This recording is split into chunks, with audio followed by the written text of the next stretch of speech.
Hey there! Have you ever thought of making video games but told yourself that you can't? Well, I was there too, but now I want to share my journey and inspire you to make awesome games as well.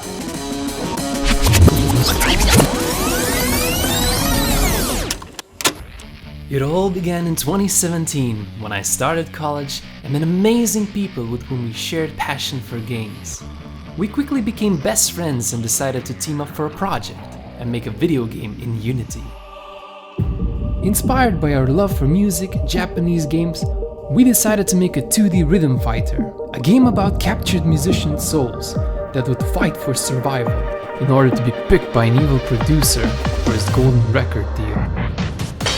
What? Wait, what? This is the game? It's so broken! Whose turn it is? Whoa, shh. Stop. This is our first game, and now it's time to fix it.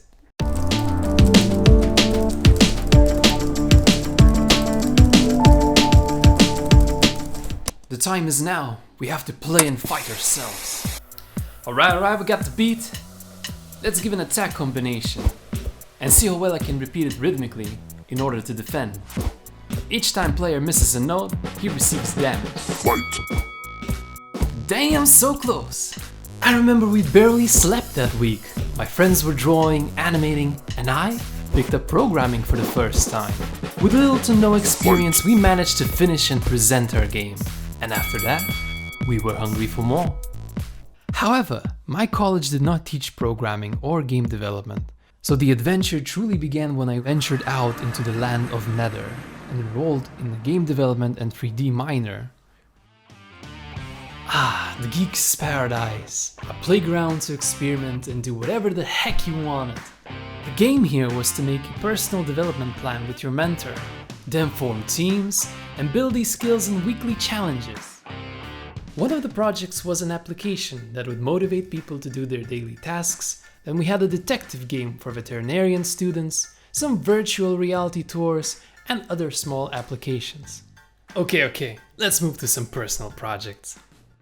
Next to my weekly assignments, I started working on small personal projects, learning fundamentals from Unity tutorials and other awesome inspiring game devs on YouTube, who I cannot wait to meet one day. No, seriously guys, you're awesome. Well anyway, even though my goal was to learn programming, I started with one of the coolest game development spheres, level design. At this time I was really inspired by indie game culture, and games such as Hollow Knight, Celeste, and Don't Starve. I wanted to make similar games, so I decided to make a 2D platformer first, that I called Going Home. I used Sunnyland assets by Ansimus and Bracky's character controller script to make a world where a player needs to help Fox's character to return home by rebuilding a broken bridge and navigating him back.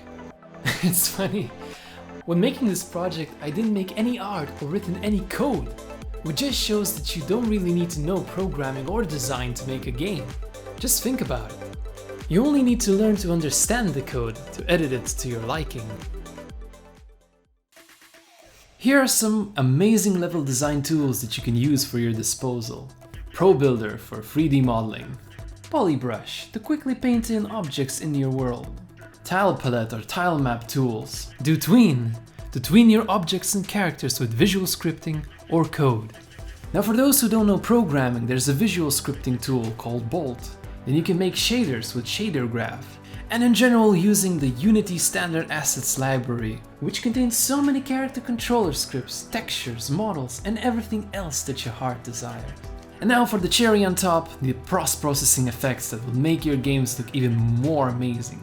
And if you ever get stuck, there's plenty of tutorials and communities out there to help you out when you need it. So grab these tools and start creating. But for now, let's come back and talk about programming.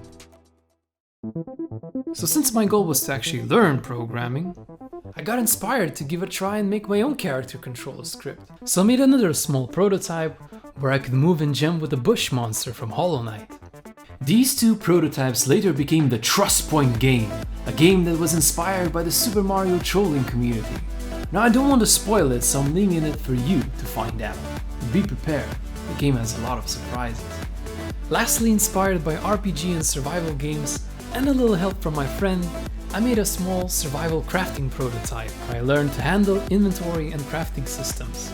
And no, I didn't copy Don't Starve, hell no. Anyway, when learning programming, the beginning is always uncertain and scary. So whenever I felt too overwhelmed, I would switch to do something else and rest. So next to programming, I decided to try design. Honestly, I always thought that design is about making things pretty. But now I understand it's a problem-solving process. I tried designing user experience for the detective game I mentioned before. A platform where veterinarian students could experience, analyze and learn from various outbreak scenarios.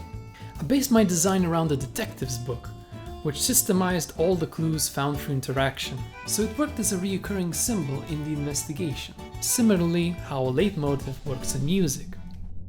I freaking love sound, man! It can create its own dimension and further enrich the experience. Okay, just listen to this. Ah, the sound draws us in, makes our imaginations go wild, and it makes just the whole outcome more involving and satisfying.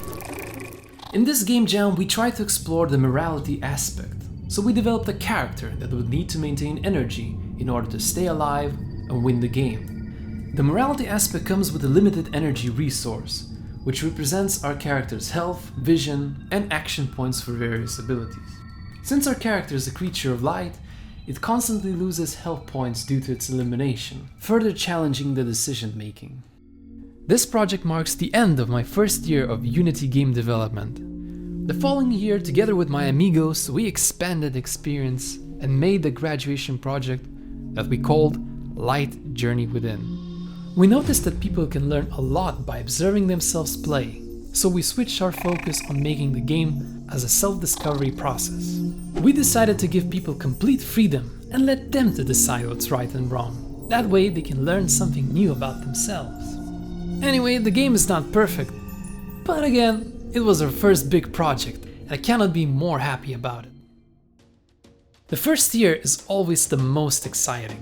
You get to experiment and learn the most. It's a path to self-discovery and great friendships. I think I found my path in game and level designs because it gave me complete freedom to focus on storytelling, but each discipline made me a better developer in general.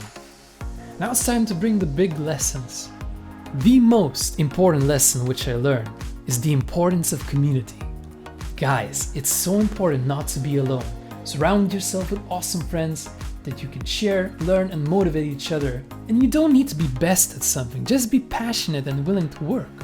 The following lesson I learned is that consistency is more important than intensity.